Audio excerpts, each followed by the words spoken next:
So hello మామ, welcome back to our channel film Suresh. ఈ వీడియోలో మనం ఈ వీక్ లో రిలీజ్ అయిన ఓటీటీ మూవీస్ ఏంటో చూద్దాం. ఈ వీడియోని స్టార్ట్ చేసే ముందు నా నుంచి ఒక చిన్న రిక్వెస్ట్ మామ, వీడియో కానీ నచ్చితే ఒక లైక్ అండ్ సబ్స్క్రైబ్ మాత్రం చేసుకోండి. అండ్ అలాగే మన ఛానల్లో ఓటీటీ అప్డేట్స్ పెట్టాలో లేదో కింద కామెంట్ చేయండి. అయితే మన శివకార్తికేయన్ మదరాసి మూవీ అయితే ఎప్పుడు రిలీజ్ అవుతుందో ఇప్పుడు చూద్దాం. అయితే ఈ మూవీని అమెజాన్ ప్రైమ్ వాళ్ళు అయితే తీసుకున్నారు. అయితే ఈ మూవీ ఎప్పటి నుంచి స్ట్రీమింగ్ అవుతుందో తెలుసా? ఈ మూవీ అక్టోబర్ 1st స్ట్రీమింగ్ అవుతుంది. అయితే ఆల్రెడీ ఇప్పటికే ఈ మూవీ అయితే స్ట్రీమింగ్ అవుతుంది. అయితే మన Sivakarthikeyan Madharaasi movie Amazon prime లో అయితే స్ట్రీమింగ్ అవుతుంది, వెళ్ళి చూడండి. అండ్ అలాగే నెక్స్ట్ వచ్చేసి మన Mouli bro little hearts movie. ఈ మూవీ థియేటర్ లో రిలీజ్ అయ్యి ఎంత పెద్ద బ్లాక్ బస్టర్ అయిందో మనకు అందరికీ తెలిసిందే కదా. అయితే ఇప్పుడు ఈ మూవీ ఓటీటీ లో కూడా అదే రేంజ్ కంటిన్యూ చేస్తుందా? అయితే మన Mouli bro little hearts movie October 1 నుంచి ఈటీవీలో అయితే స్ట్రీమింగ్ అవబోతుంది.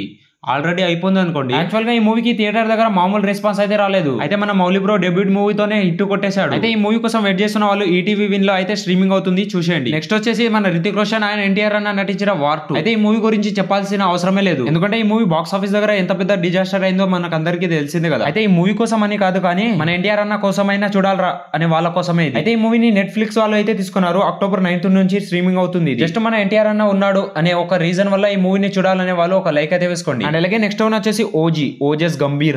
డే మూవీ పవన్ అన్న కెరియర్ లోనే బిగ్గెస్ట్ ఓపెనింగ్ డే అయితే పెట్టింది. అయితే ఈ మూవీ డే 1 తో పోలిస్తే డే 2 అయితే చాలా దారుణంగా అయితే పడిపోయాయి. అయితే ఈ ఓజీ మూవీ పవన్ అన్న కెరియర్ లోనే హైయెస్ట్ గ్రాసర్ గా నిలిచింది. అండ్ అలాగే ఇప్పటి వరకు పవన్ అన్నని ఇలా అయితే అస్సలు చూడలేదు. అయితే ఈ మూవీ థియేటర్ కాకుండా ఓటీటీలో ఎంతమంది వెయిట్ చేస్తున్నారో వాళ్ళ కోసమే ఈ వీడియో. అయితే ఈ మూవీ రైట్స్ వచ్చేసి నెట్ఫ్లిక్స్ వాళ్ళు అయితే తీసుకున్నారు, అది కూడా 92 crores పెట్టి. ఇదైతే మామూలు ర్యాంపేజ్ కాదు, బాక్స్ ఆఫీస్ ఊచకోతనే. అయితే ఈ మూవీ నవంబర్ 23 స్ట్రీమింగ్ అవబోతుంది. అయితే మన పవర్ స్టార్ పవన్ కళ్యాణ్ గారు ఈ మూవీ లాంగ్ రన్ లో ఎంత కలెక్ట్ చేస్తుందో చెప్పండి. అండ్ ఈ వీడియో కానీ నచ్చితే ఒక లైక్ అయితే వేసుకోండి మామ. అలాగే మరిన్ని అప్డేట్స్ కోసం మన ఛానల్ ని లైక్ అండ్ సబ్స్క్రైబ్ చేసుకోండి. వీడియో నచ్చితే లైక్ చేసి సపోర్ట్ చేయమమ్మా.